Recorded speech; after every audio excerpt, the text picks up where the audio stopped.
investe em você. Começa agora, Santander Select. Olá, bem-vindos e bem-vindas ao Café com o Investidor, o programa do Neofeed que entrevista os principais investidores do Brasil. E o meu convidado de hoje é Felipe Afonso. Ele é um dos fundadores da Cloud9 Capital. Felipe, tudo bem? Tudo bem, Ralf. Obrigado pelo convite. Vamos começar pelo começo. Como surgiu a Cloud9 Capital? A Cloud9 eu vou contar um pouquinho da minha carreira, porque ela tem a ver com aonde que a gente viu aqui a abertura da Cloud9. Mas eu sou um cara de private equity, né? Sempre fui. Eu trabalhava na GP Investimentos, comecei minha carreira lá, fazendo controle de private equity. Depois eu migrei para onde eu achava que tinha mais espaço, né, e era mais interessante, que era private equity minoritário, que é onde eu trabalhei no GIC. Trabalhei em Singapura um tempo, Nova York, e depois enfim, aqui a gente abriu o escritório em São Paulo em 2014, eu era parte do time que veio abrir junto com o Wolfgang como head e o Gustavo Bassetti.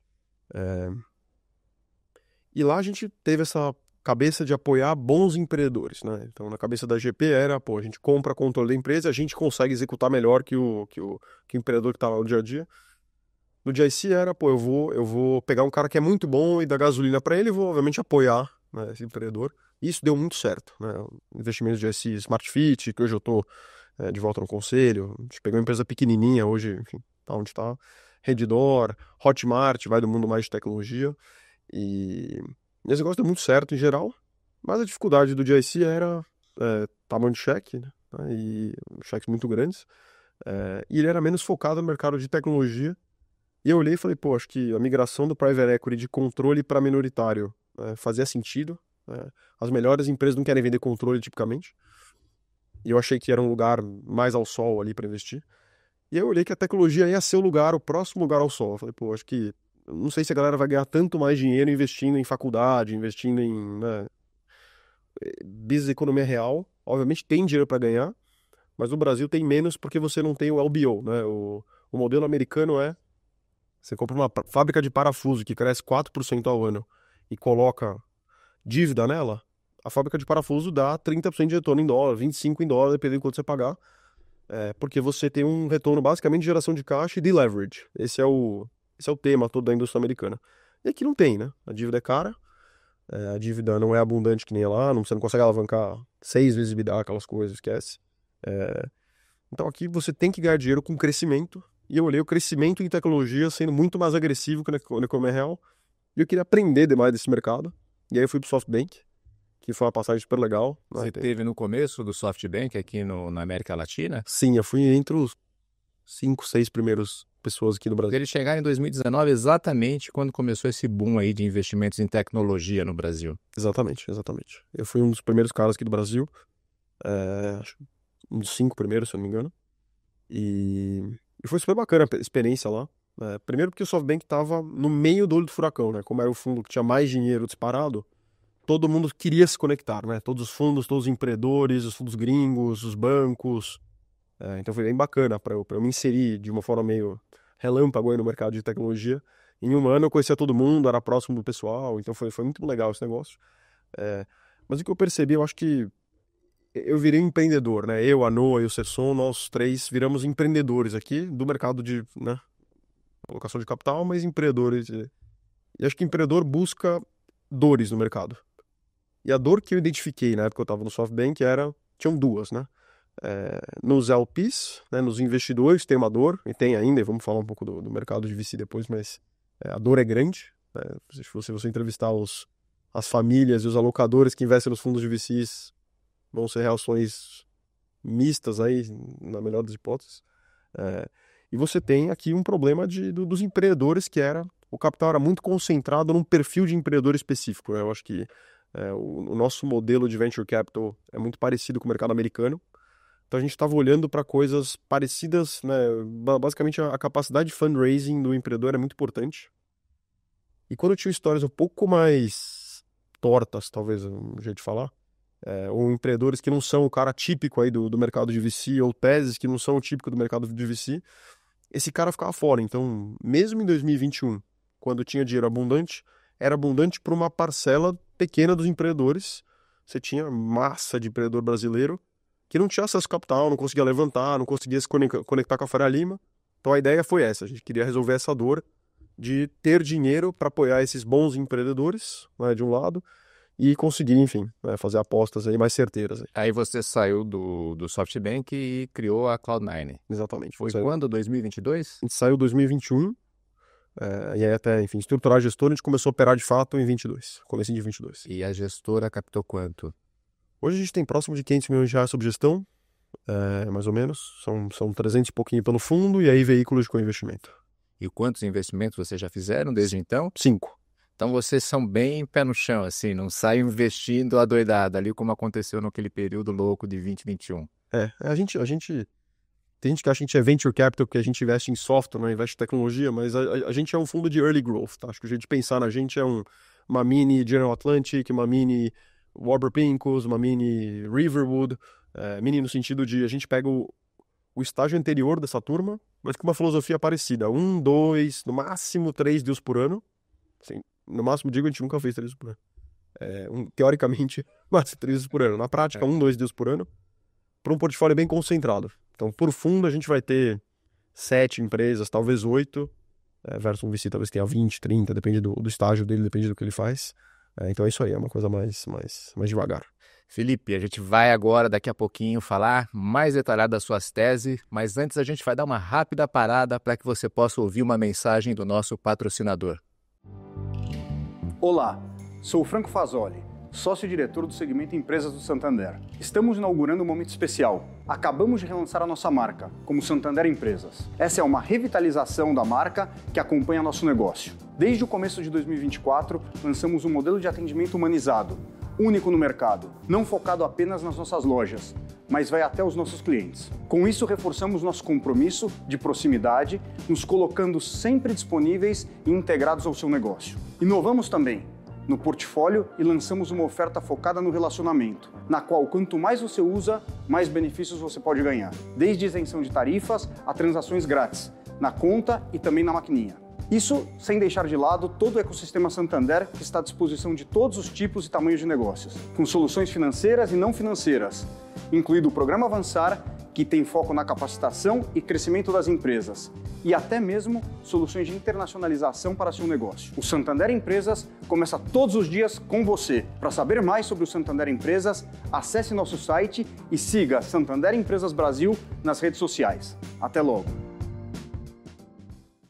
Estamos de volta com Café com o Investidor. Eu converso com Felipe Afonso. Ele é um dos fundadores da Cloud9 Capital. Felipe, você comentou que a gestora surgiu em 2022 e 2021 foram anos de exuberância no mercado de Venture Capital.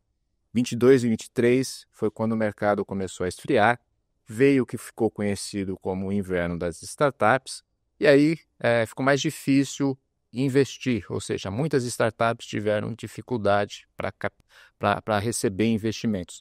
De qualquer forma, muita gente diz que esse foi um bom período para investir, principalmente para quem tinha dinheiro, como era o caso de vocês, que tinha acabado de captar um fundo.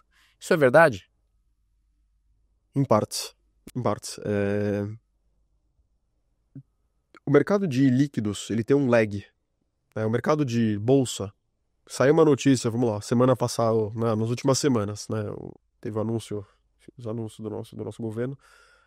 Aconteceu na bolsa imediatamente, né? Na hora cai 10% o valor de uma ação, 15% da outra, o dólar sobe, as reações são muito instantâneas, né? E quando você vê em 2022 a correção do preço, 22, 23, né? A correção do preço dos ativos líquidos foi imediato, né? Você tinha N empresas de tecnologia negociando super bem em 2021, que agora muitas das empresas de tecnologia que fizeram IPO valem próximo de caixa, né? O mercado ajusta muito rápido. O mercado de líquido tem algumas características, né, que seguram um pouco essa correção. Primeiro, o fundador tem uma expectativa na cabeça dele, e quando você não está vendo na tela um preço mudando, é duro o cara assimilar que ele tinha uma empresa que valia R$1 bilhão e agora ela vale 300. Meu, como assim? Né? Que aconteceu? Minha empresa está performando, minha empresa está indo bem, que história é essa que minha empresa não vale? Vale sim, vale R$1 bilhão ou mais, porque eu cresci, etc. Né? Então, a cabeça do empreendedor, a cabeça dos investidores demora muito para assimilar. Quando eu digo muito, são vários e vários anos. Né? E aliado a isso, o nosso ecossistema foi muito bom em evitar write-offs, evitar empresas quebrando. Então, quando aconteceu né, o crash aí do mercado, os mais céticos achavam que ia ser uma quebradeira no mercado, né? Todo mundo achou que várias dos unicórnios vão quebrar e esse negócio não tem, né, esse mercado de tecnologia não parar de pé. E não foi bem o que aconteceu, né? Se você vê hoje, o grosso dos unicórnios são geradores de caixa. Talvez eles não cresçam tanto que nem cresciam no passado, mas hoje eles não morrem, ou seja, as pessoas não se colocaram numa posição de precisar levantar dinheiro ajoelhadas em 2022 e 2023. Principalmente as boas empresas. Então você somar o cara, né, demorar para ajustar a expectativa, somado com a capacidade deles de não se colocar numa situação de precisar do capital, faz com que não tem por que eu fazer uma rodada menor. Eu vou... você não quer pagar o que pagou na última rodada? Não, então espera, então deixa. Vamos falar daqui a X anos, né? Então isso foi um problema, de novo, principalmente para os bons ativos. Os ativos ruins que não conseguem segurar a queima de caixa, sim, tinha uma oportunidade de investir mais barato, mas talvez você não queira, né? Então isso foi uma dificuldade. E a outra dificuldade é, o dinheiro levantado em 2020 e 2021 não é alocado em 20 e 21. Ele é alocado em 4 anos depois disso. Talvez 5 anos, se o cara pedir extension, 6 anos. Aí cada fundo tem sua regra, combina com os cotistas, uma coisa. Mas imagina que os cheques feitos em 22, 23, este ano e até ano que vem, não é necessariamente o dinheiro novo captado, é o dinheiro de 2021 ainda, né? Então foi melhor, certamente. É melhor investir em 22, 23 do que investir em 21, com certeza. Mas assim, você vê que o pace de deals sendo feitos foi muito menor. Tinha muita gente que em 22 ficou assustado e tirou o pé. Sim. Que em 23, 24 queria fazer mais cheque, queria ser mais agressivo e não conseguiu. Né? Mas os valuations não ficaram mais racionais? Não ficou mais fácil investir? Fácil é uma palavra... fácil de investir no Brasil é uma palavra que não combina. Mas eles ficaram mais racionais, sim. Os fundos ficaram um pouco mais racionais. Alguns mais, alguns menos. Eles ficaram mais racionais do que 2021. Mas ainda continua um mercado que, de novo, o dinheiro tá sendo alocado numa época que as pessoas captaram muito dinheiro. Eu acho que os próximos anos vão ser muito melhores no sentido de... e melhor nos dois lados, tá? Primeiro porque tem uma massa... Vamos lembrar, né? 19 a 21... Muita gente saiu para empreender. O melhor cara da McKinsey, o melhor cara do Itaú, o melhor cara do Nubank, falou, por que eu tô aqui ganhando salário? Deixa eu sair e empreender também. Então muita empresa foi criada, empresa com gente muito bacana, foi criada na janela de 19 a 21, né, que foi a época que o ecossistema estava, né, muito forte. Essas empresas têm tamanho agora, e elas vêm com uma base limpa de valuation, ele não vem com aquele... Minha última rodada foi $1 bilhão, né, ele já vem com uma base um pouco mais limpa, e já vem com uma filosofia mais limpa, porque às vezes ele até foi criado no meio do boom, mas muito rápido veio a crise e ele falou, peraí, eu não vou fazer uma empresa com uma cultura de queimar dinheiro a rodo. Então, assim, eu sinto que a cabeça dos empreendedores melhorou, tanto dos passados quanto agora, assim, eu sinto que o mercado ficou mais racional em geral, e eu acho que essa crise de levantar dinheiro, né, você vê, tem vários fundos, até li tua matéria hoje que falava que tinham 40 fundos em captação e as pessoas não estão captando. É isso que a gente sente na pele também. Não sabe o número de 40, mas o que eu sinto é muito fundo na rua, não tá captando. Então eu acho que o mercado está sendo pressionado para entregar os resultados que precisa. Eu acho que vai ser muito bom. Na verdade, assim, é um momento difícil para captar e bom para investir, é o que muita gente diz. Até por conta desse cenário que você acabou de descrever aqui para a gente. É isso aí. Ô Felipe, me fala um pouquinho da tese da gestora. Você, no começo da nossa conversa, comentou que, apesar de ter muito capital em 2021, você identificado que tinha alguns investidores que não tinham acesso a esse capital. Investidores não, empreendedores. Então, que tipo de empreendedores você está buscando? O nosso portfólio é um baita exemplo para dar isso. A gente tem hoje 5 empresas no portfólio, a gente foi praticamente o primeiro dinheiro institucional, ou seja, o primeiro fundo institucional que entrou nas companhias, sendo que já são companhias com tamanho. Assim, se você pegar o nosso portfólio, na média, as empresas devem faturar próximo de R$100 milhões, crescem 50% a 100% e fazem de menos 5% a 40% de EBITDA. Ou seja, são negócios já com algum tamanho, para a escala de Brasil, né, para software, né, um tamanho relevante. Já tem um tamanho relevante, elas ainda crescem bastante. Elas são, em sua grande maioria, rentáveis ou muito próximo, né? Tem uma que queima menos 5 de caixa, muito próximo de break-even, que a gente foi o primeiro dinheiro institucional deles. Porque cada uma delas tinha uma história.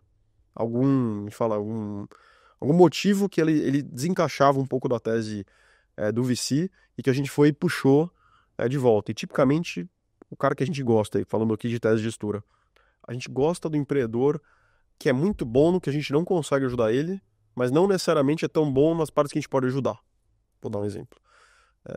Se eu pegar um empreendedor que é incrível de captação, ele veio veio de um fundo de VC, ele fala com todos os fundos nacionais e gringos, ele é ótimo de fundraising, ele é ótimo de tudo que eu consigo ajudar o cara, M&A, parte estratégica, o cara é muito bom disso, mas ele não é um cara de tecnologia, ele não é um cara bom de vendas, de canal, esse cara aqui pra gente não encanta muito, né?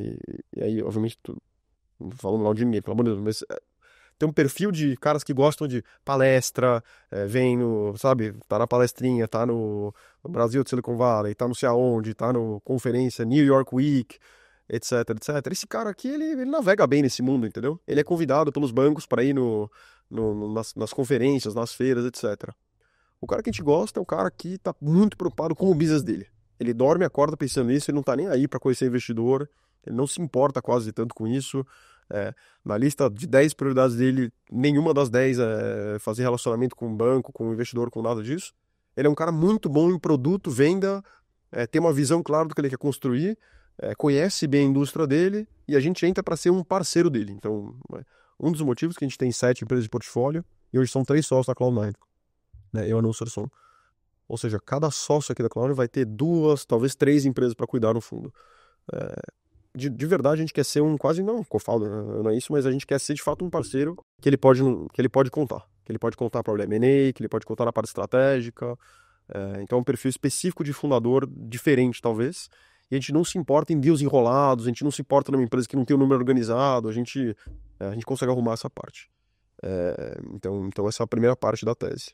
A segunda parte é que a gente foca muito o que é a dor aqui dos investidores, quando você fala com as famílias todas. O Brasil não tem saídas. Você olha... Que é um problema crônico do Brasil. Não tem saída. O Spectra fez uma análise lá que precisa de sei lá quantos bilhões de saída para dar retorno para os investidores. É isso. Não sei se vai ter, entendeu? Para todo mundo, na prática. Né? A IPO... Enfim, é o que é. Não tem muita IPO no Brasil. Janela... 3 anos sem IPO, vai fazer em 2024. Isso, e quando abre, vai abrir para empresa maior. Isso. Não sei se vai ter mais empresas menores fazendo IPO, né? Assim, eu acho que o mercado é muito recente, né? O mercado aprendeu que essas empresas faturam, sei lá, 80 milhões de reais, 100 milhões de reais na bolsa, não faz sentido nenhum, zero, né? Que abriu ano passado. Então o IPO não é uma coisa fácil. E o estratégico, vamos lá, vou dividir o estratégico em 2 cabeças. Ele compra. Veja que eu sou uma empresa de logística, eu quero comprar uma empresa de... Quero. Eu, como empresa de logística, eu negocio a 6 vezes EBITDA na bolsa. Mas sim, eu adoraria comprar. A 6 vezes EBITDA ou menos, pode me ligar que eu sou parceiro. O problema é que a expectativa do mercado é vender a 10 vezes receita. Então, se eu colocar para EBITDA, assumir 20% de margem de EBITDA, 50 vezes EBITDA. Tem um gap de 6 para 50 que não é desprezível, né? Vamos falar aqui. O cara dá 50% de desconto, fala, ainda estamos no 6 a 25. Assim, é uma distância maluca. Então, a gente foca muito em software, dados e infraestrutura de tecnologia, porque são os lugares que a gente acha que tem saída. Então muitas vezes a gente vê uma tese que a gente acha muito legal, adora fundador, muito legal, mas a gente acaba focando nessas 3, porque é o mais óbvio para sair, né? Os gringos compram, tem consoladores de software, você tem um ecossistema todo em volta de SaaS, porque SaaS é muito complicado roubar o cliente dele, né?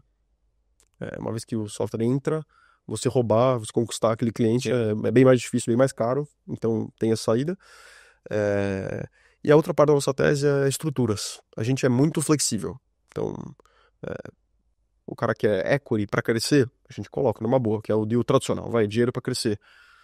A empresa não precisa de dinheiro para crescer, ela gera caixa, ela precisa de trocar o sócio. Então, um sócio que está cansado, quer sair, ou tem alguém que atrapalha, ou os fundadores nunca tiraram dinheiro do negócio e os fundadores querem uma liquidez, que é meio palavrão aqui na Faria Lima. Você não tem problema nenhum com secundárias, então. Zero. É uma questão bastante importante para muitos fundadores. Zero. Vamos lá. Eu quero aposentar o cara? Não. Vou dar um dinheiro que o cara não tá mais com sangue no olho, que eu tiro a motivação dele? Não. Eu não daria um dinheiro que eu aposento ele. Agora, eu daria um dinheiro para deixar ele um pouco mais tranquilo? Eu acho saudável. Eu acho que tem muito fundador que o cara tá... Porque o investidor, às vezes, é um pouco hipócrita, eu acho, esse posicionamento. O investidor está lá, eu vou dar uma paralela, porque é muito parecida a relação do cotista com o gestor do fundo. E o gestor do fundo com o empreendedor tem uma similaridade, que é o meu investidor fala, pô, mas eu vou te pagar aqui, tem a negociação dos FIIs, né? Pô, mas eu vou te pagar aqui, eu não quero que você esteja vivendo nababescamente com o management fee, eu quero que você esteja incentivado no performance fee, né? Que é a mesma coisa que a gente fala para o empreendedor. Eu não quero que você viva com a tua secundária, com o teu salário, eu quero que você viva, eu ganhe muito dinheiro quando a gente vender essa empresa lá na frente por sei lá quanto que vai ganhar dinheiro. Que eu acho super legal, é essa a cabeça mesmo. Dito isso, a nossa jornada é uma jornada de 7 anos, 8 anos. As pessoas têm vida, o cara tem filho, né? Às vezes ele começa... Tem boleto para pagar também, né? Cara, boleto, escola do filho, etc. A última coisa que eu quero é ele preocupado com isso, entendeu? Que é a discussão que eu tenho também com meus investidores. Então é engraçado os fundos que eles querem viver com baita management fee, não, eu tô num barco Ibiza lá no governo europeu, mas o empreendedor não, o empreendedor tem que ralar, tem que se ferrar. Então a gente não tem problema com isso não. E a gente não tem problema com todo o resto. Secundária, primária, dívida conversível, eu faço. O empreendedor fala, pô, eu não quero captar agora porque o ano que vem eu tenho X contratos que vão sair, eu vou triplicar a empresa. Você pagaria por isso? Pago, vamos fazer um earn-out. Se você entregar o que você está falando, eu pago um valuation maior. Se você não entregar, reduz, para não ficar nesse risco, né? Ter uma simetria de informação. Eu faço venture debt, a gente faz dívida, não fez ainda, mas faria. Eu faço qualquer estrutura, a gente é bem criativo aqui. Ô Felipe, me ilustra isso que você está comentando agora com seus investimentos. Tá. Tem 2 investimentos que eu gosto. Todo investimento nosso tem uma história por trás, mas tem 2 que eu acho interessante contar a história, que eu no SoftBank, eu participava do monitoramento da Vetex. E quando veio a pandemia, a Vetex é uma empresa que deu mais ou menos com a cara que eu gosto de fazer na época, né? O SoftBank olhou, é um baita modelo de negócio, são 2 excelentes empreendedores, a tese muito legal, enfim, first mover aí nesse mercado de plataforma para corporates aí de e-commerce. Talvez seja uma das maiores empresas de software independente do Brasil, pô, um baita ativo, mas ele não era o cara mais sexy do mercado. Daí o SoftBank foi lá, acreditou, apostou, fez um cheque. Quando veio a pandemia, a empresa ficou absolutamente hypada, né? Ela explodiu. Né? E eu vi 2 fatores acontecendo na Vetex. O faturamento dela explodiu, porque como ela ganha percentual da venda de e-commerce, a venda de e-commerce, enfim, né, na pandemia explodiu. E como todo mundo queria investir em coisas que se beneficiavam do Covid, o múltiplo dela explodiu.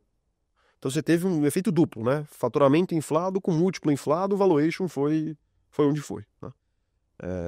Quando eu olhei isso, eu achei muito curiosa a história, eu falei, pô, o que é o contrário? O que na pandemia o faturamento está deprimido, o múltiplo está deprimido, e esse cara precisa de uma ajuda que ele tá ferrado, esse cara precisa de um apoio.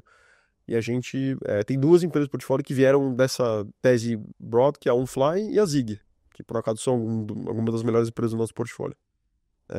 A Zig era, enfim, software para bares, baladas e eventos, que, como você imagina, não era o melhor mercado da pandemia. E a OnFly era turismo. E a OnFly era viagem corporativa. Isso. Que todo mundo achou que, com o Zoom, acabou, né, morreu, etc.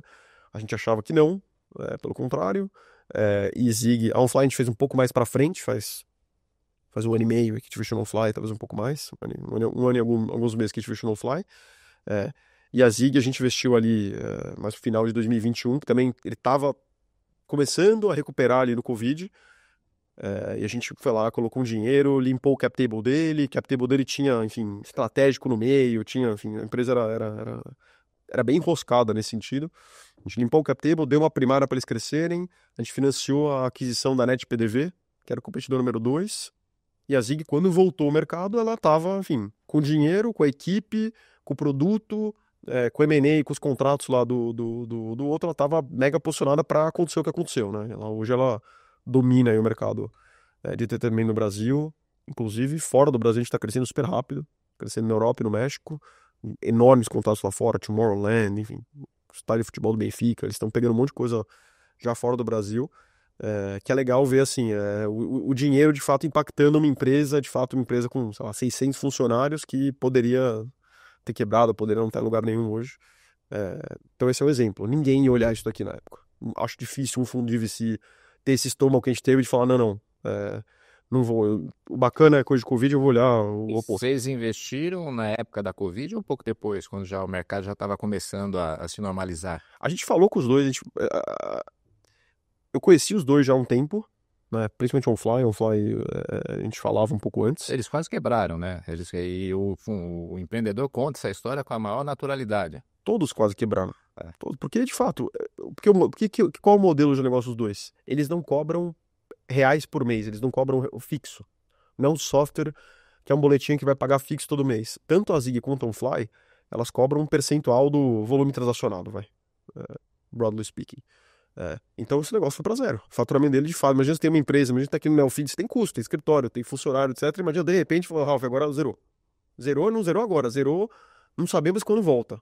Pelo menos uns 2 anos aí, zero. Muito duro, né? Porque você tem até para você mandar as pessoas embora tem um custo, né? Você fala, bom, tá bom, então eu vou devolver o escritório, mas aí tem multa do locatário, tem, né, rescisão dos funcionários, quer dizer, até para você desmontar a estrutura custa caro. Então foi um período difícil para as empresas, foi legal que a gente estava lá para apoiar a Zig, e a OnFly foi um pouquinho depois, ela tava já se recuperando mais. Felipe, você investe em software, SaaS, e tem um tema que é dominante hoje nessa área de tecnologia de software, que é a inteligência artificial. Você está olhando para isso e como as empresas, as startups brasileiras podem se posicionar com inteligência artificial? Esse é o lugar que tem mais dinheiro hoje no mercado. Tem um monte de meme aí brincando que os fundos, né? Se o cara não é de AI, nem atende a ligação, né? Nem presta atenção na reunião.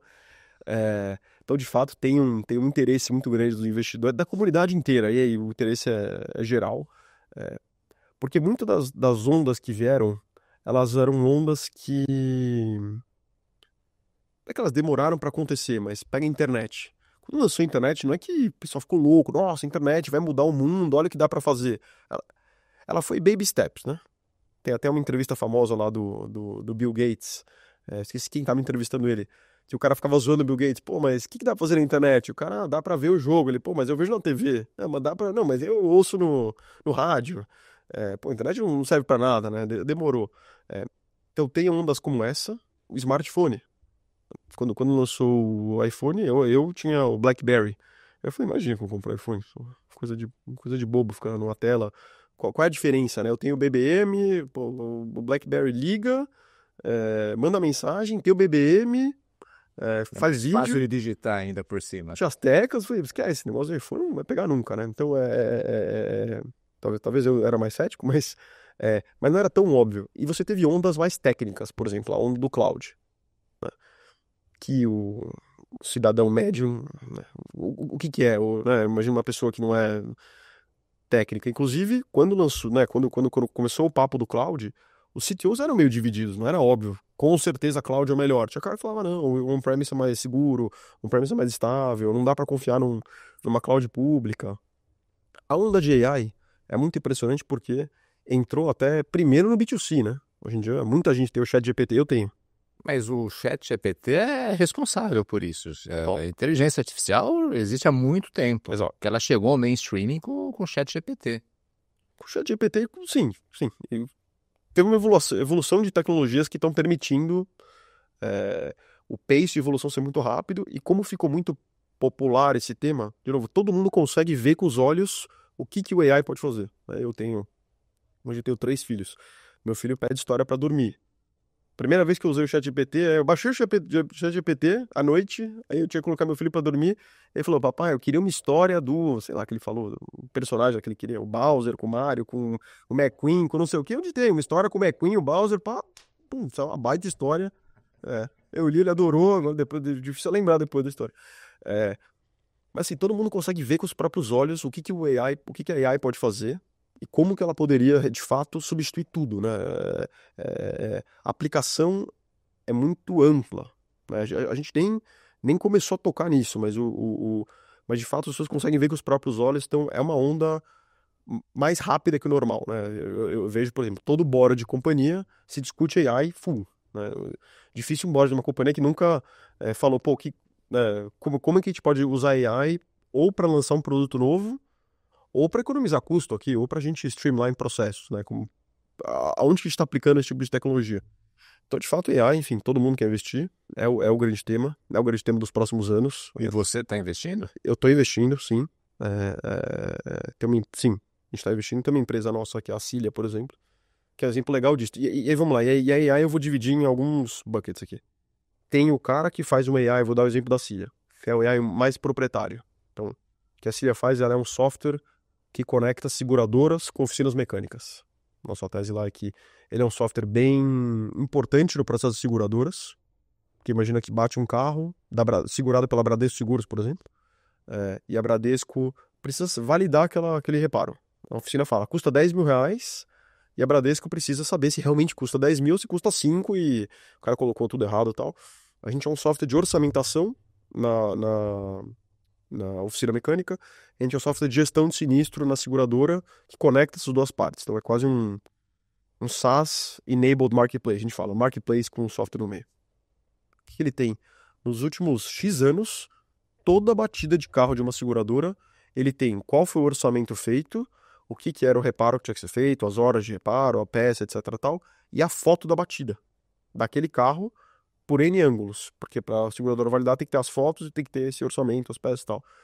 Ele foi lá e criou uma AI proprietária, que hoje você tira uma foto do seu carro e ele fala, esse carro tem que trocar a peça, ou tem que ser martelinho de ouro, isso custa tanto, qual o tempo de reparo, olha, tem que reparar, o preço, o custo, né, são 3 horas, você vai consertar aqui no Itaim, são 3 horas a tantos reais a mão de obra do Itaim, tanto de mão de obra, mais a peça, mais isso. Então isso aqui não é uma coisa aberta, né, não é um software que... então tá bom, então vão surgir mais 10 caras fazendo isso. Para você lançar esse software, você tem que ter os dados. Esse tipo de solução, né, soluções locais, né, de AI, a gente acha que os softwares existentes são os caras melhores posicionados. Porque ele tem informação proprietária para rodar esse tipo de coisa. Pode vir o VC que for, ele pode colocar o dinheiro que for numa empresa, muito difícil ele conseguir copiar, porque não tem essa base de dados da Cilia. E quanto mais é usado esse produto de AI, melhor ele fica, mais assertivo ele fica. Hoje é um produto que já é usado no mercado. Tem muita seguradora no Brasil, quando bate um carro, ela tira a foto e já faz uma avaliação inteira. Então acho que tem esse lado. Você tem outro extremo também, que é um wrapper de ChatGPT, né? Que é um embrulho em volta do ChatGPT. Você pega um produto de prateleira ali das grandes empresas, que cada dia fica melhor, que cada dia eles colocam mais dinheiro, enfim, e vão fazendo melhorias do produto deles. Então cada vez mais esse embrulho faz mais sentido. Que eu também acho que o software, sinceramente, que o software existente tem uma vantagem, porque o software tem dados e ele já está no workflow do cliente. Né? Imagina que o cliente já usa aquele SaaS para tudo, e eu falo, pô, Ralf, a partir de agora, aqui no Neofeed, né, você já faz A, B, C, D, E comigo, eu vou lá e vou colocar uma coisa aqui no meio, vou colocar no meio do seu workflow uma automação, um produto novo, um feature. Então a gente acredita muito que o software está muito bem, dependendo do software, claro, não todos. Tem software que vai ser totalmente disruptado. Mas, de forma geral, a gente acredita muito que os players existentes de software que tem uma capacidade de evoluir produto, que tem uma capacidade de lançar coisas novas, vai ser o vencedor desse negócio em algum grau. E as startups que estão lançando features totalmente novos. Eu falo de vez em quando com o fundador da Talismã, que é uma tese que eu acho legal de AI. Enfim, bem do VC Track, né? Mas é uma tese legal, que ele está tentando dar muita autonomia para os advogados, talvez um dia até substituir advogados. É uma tese nova. Né? Aí é uma coisa totalmente nova, uma coisa meio técnica, então é um point solution muito, muito bacana, muito legal que resolve. Mas em geral a gente está bem animado, e a grande tese hoje do mercado de VC não sei se já ouviu falar desse negócio, que tinha o Software as a Service, e agora tem o Service as a Software. Nunca ouvi essa. É o conceito de que, imagina que o mercado de serviço depende do mercado, mas de 10 a 100 vezes maior que o mercado de software. Não, 10 não. De 100 a 300 vezes maior que o mercado de software. É muito maior. Muito, muito, muito maior o mercado de pessoas prestando serviço versus o que você paga num softwarezinho. A teoria aqui é que se você consegue trazer esse serviço para dentro, AI-enabled. Então, vou te dar um exemplo. Imagina, só pensar num business novo aqui. Hoje você tem empresas tipo CIT, Stefanini, software houses. Imagina que o AI chegou num ponto que em vez de você contratar a Stefanini ou CIT, tal, que tem pessoas fazendo isso, você contrata uma empresa AI e fala, Ralph, o que você quer? Eu quero desenvolver aqui um software pro Neofeed que faz ABCD. Fala, tá bom. Olha, vai um carinha, ele ouve você, digita, então sai o produto, eu te vendo. Eu não vendo mais o software, eu te vendo o serviço, entendeu? Só que o serviço é emenda Da Stefanina, CIT. do batendo ninguém, entendeu? Não é assim. Ou eles vão se adaptar a isso, né? Por exemplo. Mas a gente acha que uma tendência legal é o software ser vendido como um serviço. Parar de falar, pô, eu te cobro X reais o software, tal. Não, cara, eu vou te vender o trabalho que você quer. O que você quer? Eu quero tal software aqui, eu quero que o cara programe tal coisa pra mim. Tá bom, eu não te vendo mais. Então tá bom, Rafa, eu vou te vender aqui uma solução por R$100 por mês e você programa seu próprio software. Não, eu te vendo o pacote inteiro e por trás, em vez de eu ter uma tropa de gente fazendo isso, eu tenho muito menos pessoas e eu tenho um software. Essa é uma tendência que a gente vê acontecer, que a gente acha muito interessante, porque aumenta... Um dos problemas do Brasil é addressable market. O nosso mercado não é tão grande quanto o mercado americano. Isso atrapalha muito saída. Porque essa coisa do IPO, né? Você já tem coisas grandes. É mais fácil de acreditar que a CIT vai fazer IPO do que uma empresa de software para desenvolvedores fazer IPO. Porque software desenvolvedor pega um pequeniníssimo share desse negócio. Essa tese de Service as a Software pode ser o cara que unlock esses grandes mercados. Ô Felipe, você falou no começo da nossa conversa que você quer ser uma mini General Atlantic, uma mini Riverwood. Qual que é o tamanho do seu cheque? Hoje a gente escreve cheques aí, vou te falar o que a gente escreveu, tá? O que a gente escreveu até hoje foi de R$35 milhões até R$110 milhões. Esse foi o nosso range. Esse é até o range. Esse é o range que a gente tem so far. A gente pode olhar coisas um pouco menores, até 20, mas não é o ideal. Assim, o ideal é daí para sempre minoritário. A maioria das vezes minoritário. A gente tem um ativo que a gente tem controle, que é a Cilia.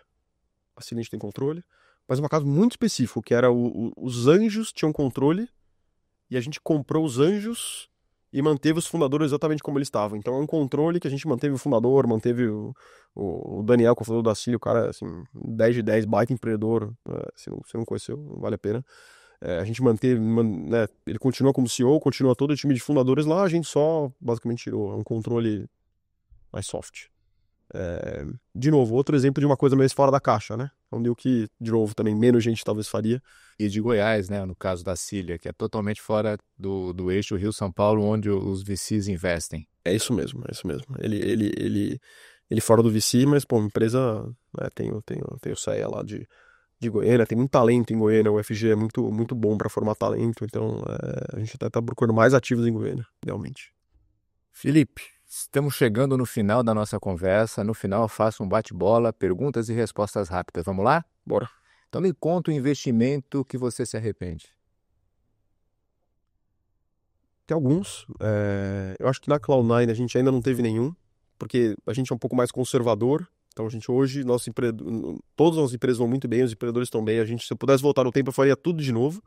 Eu vou falar de duas coisas aqui nesse tema. Um é ter um medo que todo VC tem, que é de deixar de fazer as grandes empresas. E isso eu tenho muito arrependimento. Mais do que investimentos ruins que a gente fez, eu tenho muito arrependimento de grandes investimentos que a gente deixou de fazer. É o famoso portfólio negativo dos VCs. Exatamente, a gente tem um portfólio negativo grande porque, de novo, como a gente tem esse perfil um pouco mais conservador e faz menos deals por ano, nosso portfólio negativo ele é maior, então esse é o nosso grande problema, mais do que, né, se arrepender. Mas na minha carreira tem 2 deals aí que, enfim, um foi Netshoes, que é um baita empreendedor, o Márcio é um baita cara, mas é um mercado que eu entendi há pouco. De novo, era um cara de private equity, EBITDA, blá, blá, blá, e era um negócio de tecnologia high growth, queimava caixa na época, que foi um investimento que não deu certo. Na minha carreira foi disparado o pior investimento, acho que foi o único que a gente perdeu dinheiro, nominalmente, real, de qualquer jeito. De qualquer jeito, debaixo d'água. Lá foi um investimento mais difícil, por falta de conhecer. E outro foi timing de mercado, a gente investiu pelo SoftBank, eu participei do investimento da Afya, que era um deal que a gente até teve uma estrutura para proteger downside, não sei se você vai lembrar, era um conversível, tinha um rolo lá que a gente colocou para tentar proteger downside, mas obviamente não foi um bom investimento porque era uma empresa mais madura que a gente investiu no topo do ciclo, a gente investiu no high dos múltiplos, Então, mesmo sendo uma boa empresa, gera caixa, está performando, está tudo bem com ela, a correção muito, muito grande de múltiplo para uma empresa madura que não cresce tanto, fez com que a empresa o crescimento não corrigisse a compressão de múltiplo. Então, esses foram 2 investimentos que a gente não tem tanto orgulho assim. E o contrário, o investimento que você se orgulha? Todos. A gente não...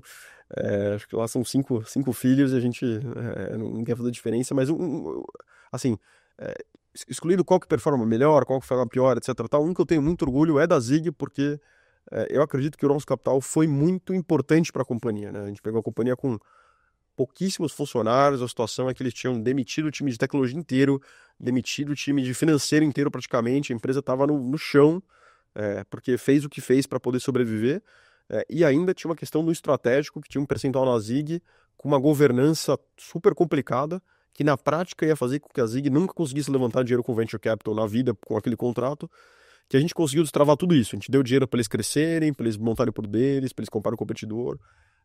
Então me dá orgulho que aquele relativamente pequeno capital que a gente colocou na época possibilitou a Zig a estar onde está, possibilitou dar gasolina para os empreendedores, né, Aerop, Davi, enfim, tem um monte de gente boa na Zig a fazer. Então acho que o que eu tenho mais orgulho é ele pelo impacto que o capital teve. Assim, todos a gente foi impactful, mas na Zig foi bem claro o impacto. Me conta um livro de cabeceira. Tá, eu adoro ler, tenho o teu rápido devagar aqui em cima aqui da tua estante. Eu adoro o livro de psicologia, eu acho que o mercado de investimento é muito psicologia, né? É muito investidor com ele mesmo, né? Você ouve muita gente otimista, depois você ouve muita gente pessimista. A melhor hora para investir é quando tá todo mundo pessimista, só que é muito difícil você fazer isso porque você ser otimista no meio de 10 caras pessimistas, você parece que você é bobo, né? O otimista é sempre o cara que parece que é ingênuo, né? Bobinho, etc. Então, e o contrário também, né? Se todo mundo vai dar certo, etc. Você, não, peraí, gente, calma. Então é um trabalho muito de cabeça. Eu gosto muito de livros em geral de psicologia. Tomar decisão. O que eu tô lendo agora é o Willpower, pela segunda vez, que é de força de vontade, basicamente. Mas eu adoro ler essas coisas de psicologia. Mais do que investimento, eu gosto de ler sobre como as pessoas pensam. E um hobby? Hobby ultimamente tá difícil, que eu tenho 3 filhos lindos e com cheios de energia. O mais velho tem 4, a mais nova tem 4 meses, que tomam bastante do meu tempo. O grosso é do final de semana, mas eu tenho gostado bastante de jogar tênis. Eu joguei hoje de manhã, eu tô tentando jogar para ver se eu consigo melhorar. Eu sou tenista da pandemia, comecei a jogar no meio da pandemia, mas tô meio viciado, tô tentando jogar mais.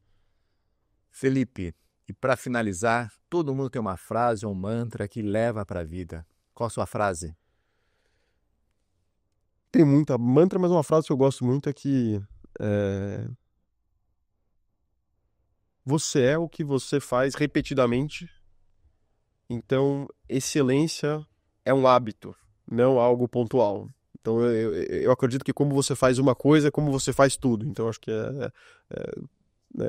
o tipo de energia, o tipo de atenção, o tipo de carinho que você coloca em cada coisa que você faz,